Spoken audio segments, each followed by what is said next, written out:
Cambridge English, IELTS 13, Tests 1 to 4.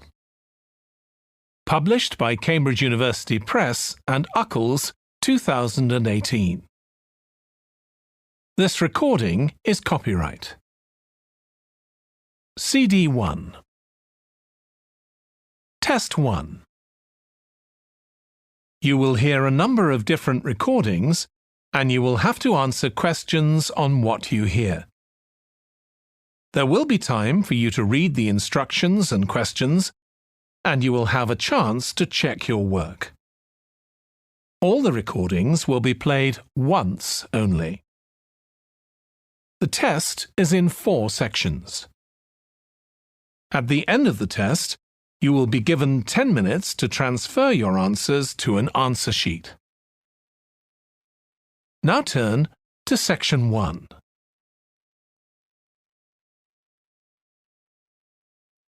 Section 1. You will hear a telephone conversation between a woman who wants to attend a cookery class and an official at a tourist information centre. First, you have some time to look at questions 1 to 6.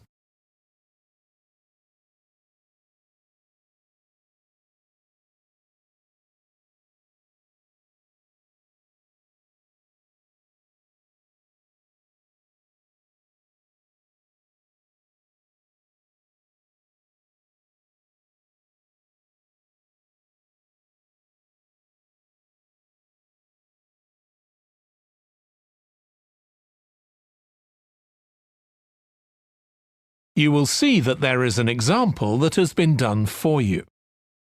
On this occasion only, the conversation relating to this will be played first. Hello, Tourist Information Centre. Mike speaking. How can I help you? Oh, hi. I wanted to find out about cookery classes. I believe there are some one-day classes for tourists. Well, they're open to everyone, but tourists are always welcome. OK, let me give you some details of what's available. There are several classes. One very popular one is at the food studio. The first cooking class is at the food studio, so studio has been written in the space. Now we shall begin. You should answer the questions as you listen because you will not hear the recording a second time. Listen carefully and answer questions 1 to 6. Hello, Tourist Information Centre. Mike speaking. How can I help you? Oh, hi. I wanted to find out about cookery classes. I believe there are some one-day classes for tourists. Well, they're open to everyone, but tourists are always welcome. OK, let me give you some details of what's available.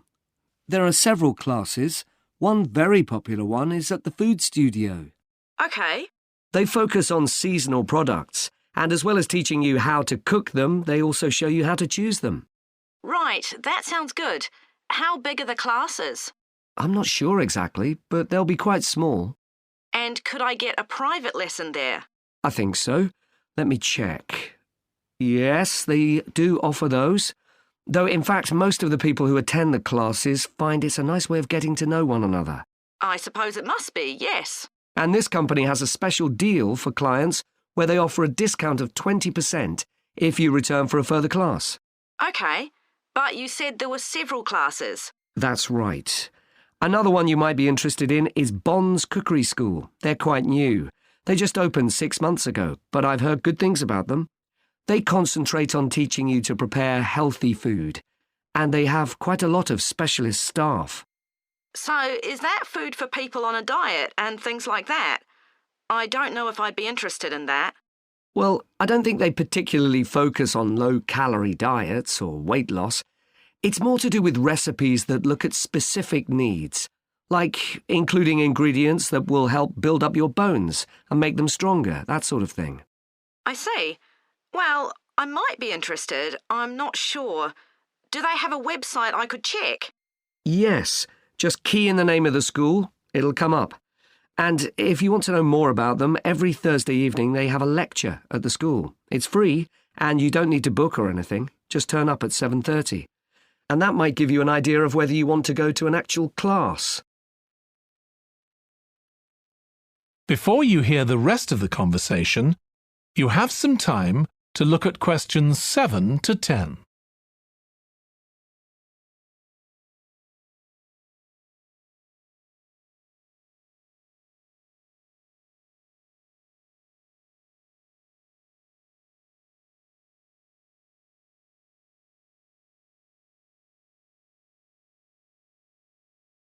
Now listen and answer questions 7 to 10. OK, there's one more place you might be interested in. That's got a rather strange name. It's called the Aretsa Centre. That's spelled A-R-R-E-T-S-A. OK. They've got a very good reputation. They do a bit of meat and fish cookery, but they mostly specialise in vegetarian dishes. Right. That's certainly an area I'd like to learn more about. I've got lots of friends who don't eat meat. In fact, I think I might have seen that school today. Is it just by the market? That's right. So they don't have any problem getting their ingredients. They're right next door. And they also offer a special 2-hour course in how to use a knife. They cover all the different skills, buying them, sharpening, chopping techniques. It gets booked up quickly, though, so you'd need to check it was available. Right. Well, thank you very much. I'll go and check that out. That is the end of section 1. You now have half a minute to check your answers.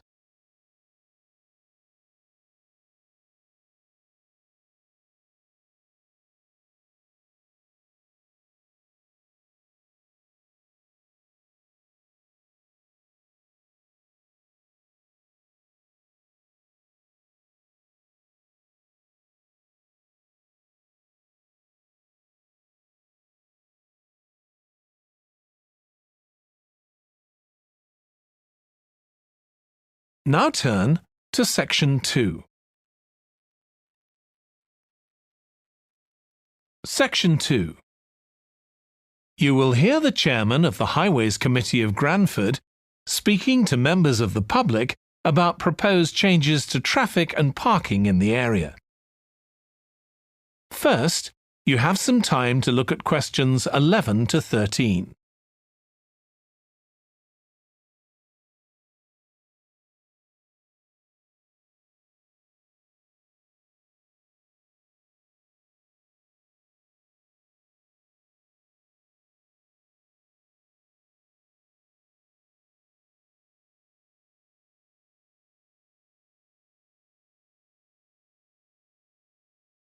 Now listen carefully and answer questions 11 to 13.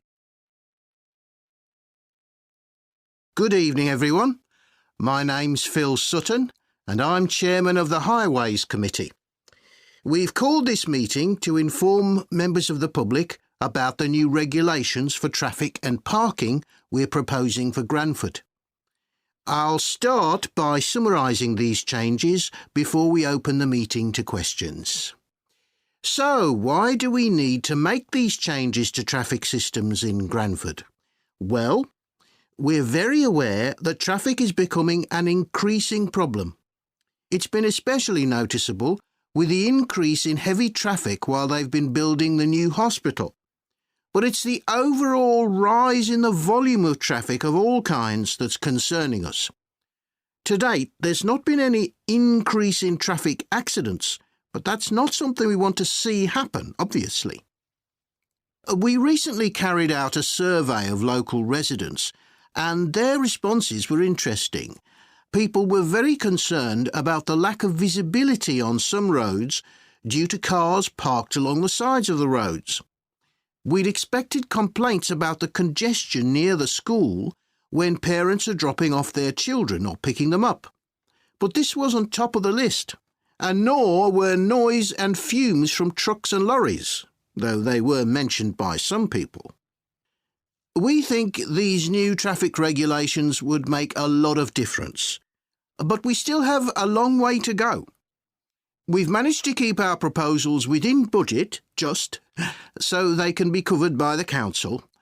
But of course it's no good introducing new regulations if we don't have a way of making sure that everyone obeys them. And that's an area we're still working on with the help of representatives from the police force.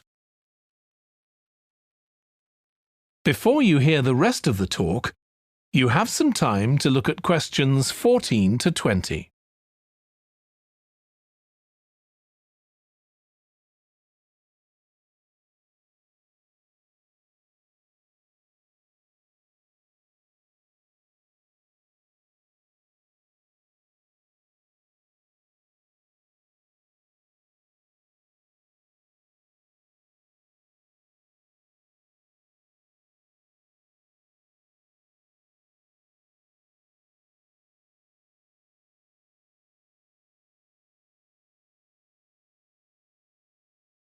Now listen and answer questions 14 to 20.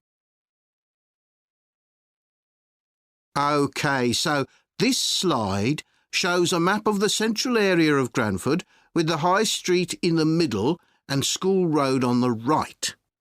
Now, we already have a set of traffic lights in the High Street at the junction with Station Road, but we're planning to have another set at the other end at the School Road junction to regulate the flow of traffic along the High Street. We've decided we definitely need a pedestrian crossing. We considered putting this on School Road just outside the school, but in the end we decided that could lead to a lot of traffic congestion. So we decided to locate it on the High Street, crossing the road in front of the supermarket. That's a very busy area, so it should help things there. We're proposing some changes to parking. At present, parking isn't allowed on the High Street outside the library, but we're going to change that and allow parking there, but not at the other end of the High Street near School Road. There'll be a new no parking sign on School Road just by the entrance to the school, forbidding parking for 25 metres. This should improve visibility for drivers and pedestrians, especially on the bend just to the north of the school. As far as disabled drivers are concerned, at present they have parking outside the supermarket, but lorries also use those spaces, so we've got 2 new disabled parking spaces on the side road up towards the bank. It's not ideal, but probably better than the present arrangement. We also plan to widen the pavement on School Road. We think we can manage to get an extra half metre on the bend just before you get to the school, on the same side of the road. Finally, we've introduced new restrictions on loading and unloading for the supermarket, so lorries will only be allowed to stop there before 8 a.m. That's the supermarket on School Road. We kept to the existing arrangements with the High Street supermarket. OK, so that's about it. Now, That is the end of section 2. You now have half a minute to check your answers.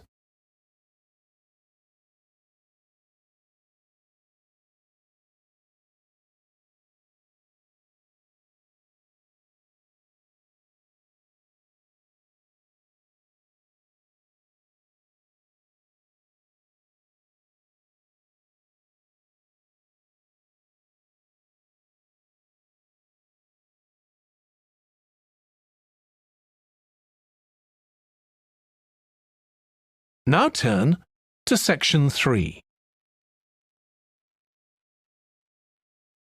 Section 3. You will hear 2 biology students called Emma and Jack discussing an experiment they are going to do together. First, you have some time to look at questions 21 to 25.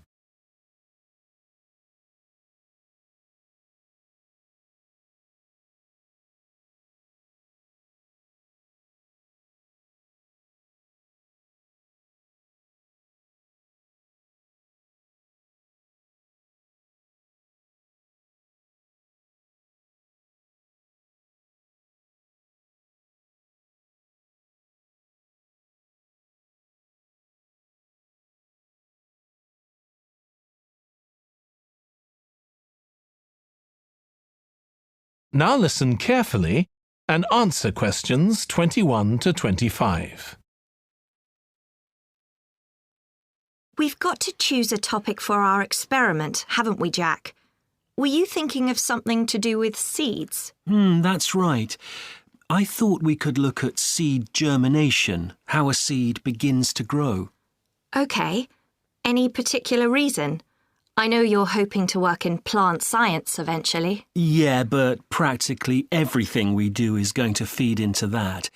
No, there's an optional module on seed structure and function in the third year that I might do.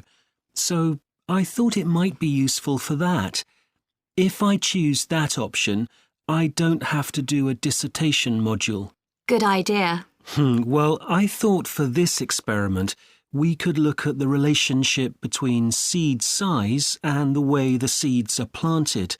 So we could plant different sized seeds in different ways and see which grow best. OK. We'd need to allow time for the seeds to come up. That should be fine if we start now. A lot of the other possible experiments need quite a bit longer. So that'd make it a good one to choose. And I don't suppose it'd need much equipment. We're not doing chemical analysis or anything. Though that's not really an issue. We've got plenty of equipment in the laboratory. Yeah, we need to have a word with the tutor if we're going to go ahead with it, though. I'm sure our aim's okay. It's not very ambitious, but the assignment's only 10% of our final mark, isn't it? But we need to be sure we're the only ones doing it. Yeah, it's only 5% actually, but it'd be a bit boring if everyone was doing it. Did you read that book on seed germination on our reading list? The one by Graves?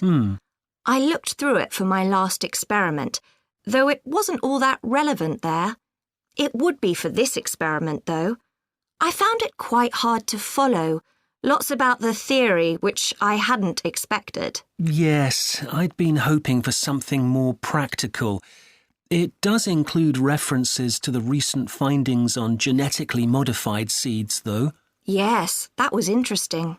I read an article about seed germination by Lee Hall.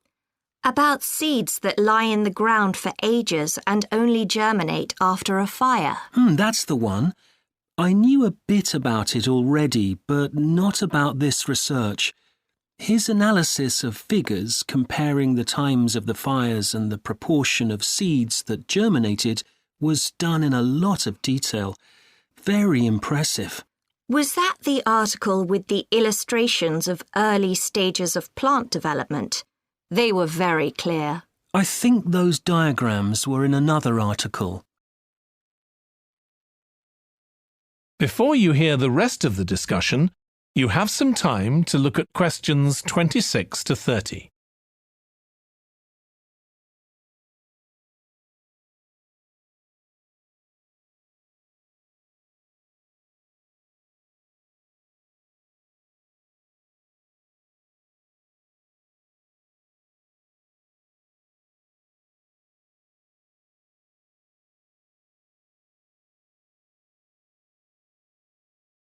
Now listen and answer questions 26 to 30.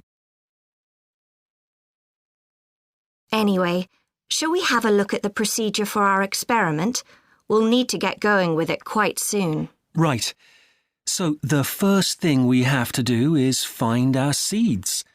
I think vegetable seeds would be best, and obviously they mustn't all be the same size.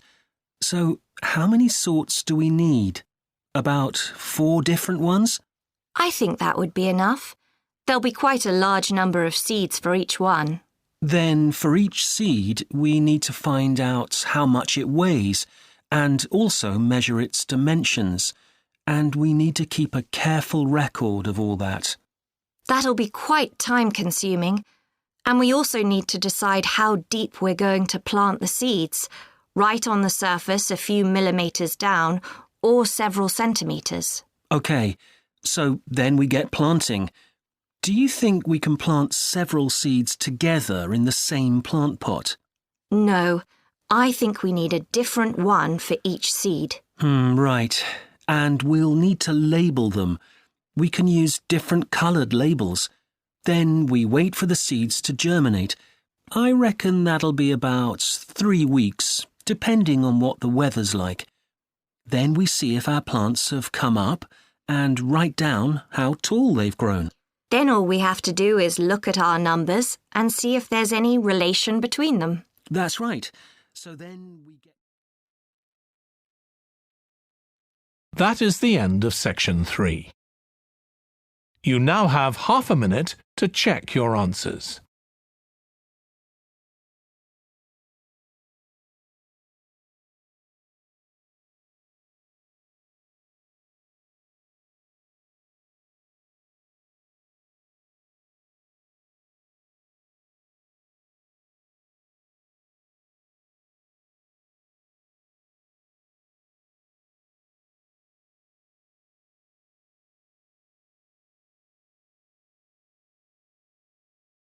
Now turn to section 4. Section 4. You will hear part of a lecture on an environmental studies course about recent research on how animals are adapting to urban environments. First, you have some time to look at questions 31 to 40.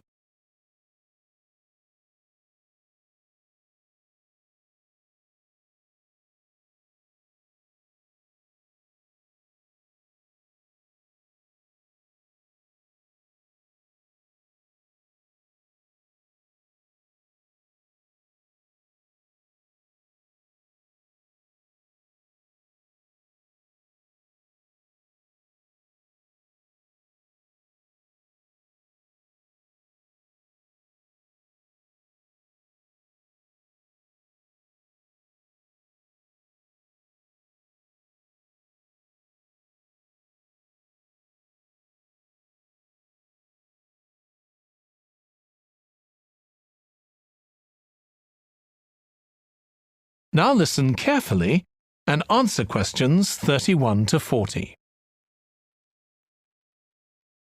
Hi. Today we're going to be looking at animals in urban environments, and I'm going to be telling you about some research on how they're affected by these environments. Now, in evolutionary terms, urban environments represent huge upheavals, the sorts of massive changes that usually happen over millions of years. And we used to think that only a few species could adapt to this new environment. One species which is well known as being highly adaptable is the crow, and there have been various studies about how they manage to learn new skills. Another successful species is the pigeon, because they're able to perch on ledges on the walls of city buildings, just like they once perched on cliffs by the sea. But, in fact, we're now finding that these early immigrants were just the start of a more general movement of animals into cities, and of adaptation by these animals to city life. And one thing that researchers are finding especially interesting is the speed with which they're doing this. We're not talking about gradual evolution here. These animals are changing fast. Let me tell you about some of the studies that have been carried out in this area. So, in the University of Minnesota, a biologist called Emily Snellrud and her colleagues looked at specimens of urbanized small mammals such as mice and gophers that had been collected in Minnesota and that are now kept in museums there. And she looked at specimens that had been collected over the last 100 years, which is a very short time in evolutionary terms. And she found that during that time, these small mammals had experienced a jump in brain size when compared to rural mammals. Now, we can't be sure this means they're more intelligent, but since the sizes of other parts of the body didn't change, it does suggest that something cognitive was going on. And Snellrud thinks that this change might reflect the cognitive demands of adjusting to city life. having to look in different places to find food, for example, and coping with a whole new set of dangers. Then over in Germany, at the Max Planck Institute, there's another biologist called Katharina Miranda, who's done some experiments with blackbirds living in urban and rural areas. And she's been looking not at their anatomy, but at their behavior. So, as you might expect, she's found that the urban blackbirds tend to be quite bold. They're prepared to face up to a lot of threats that would frighten away their country counterparts. But there's one type of situation that does seem to frighten the urban blackbirds, and that's anything new, anything they haven't experienced before. And if you think about it, that's quite sensible for a bird living in the city.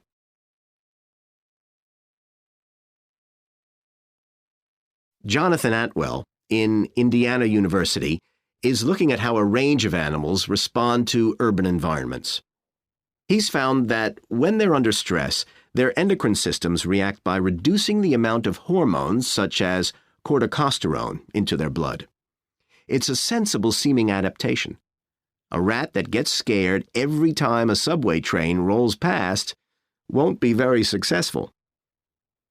There's just one more study I'd like to mention, which is by Sarah Parton and her team.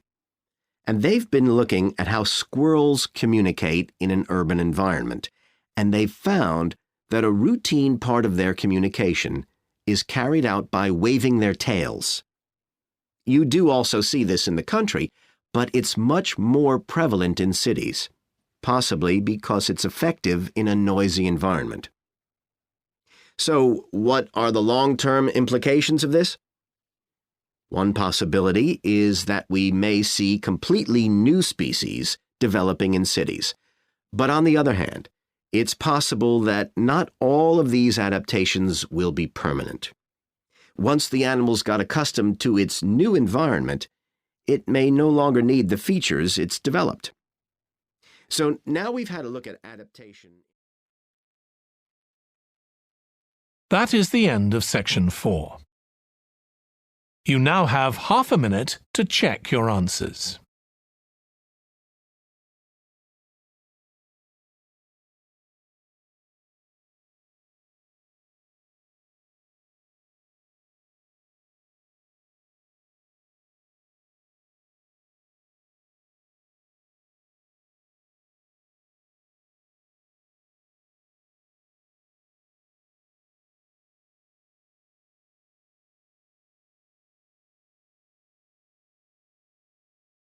That is the end of the listening test.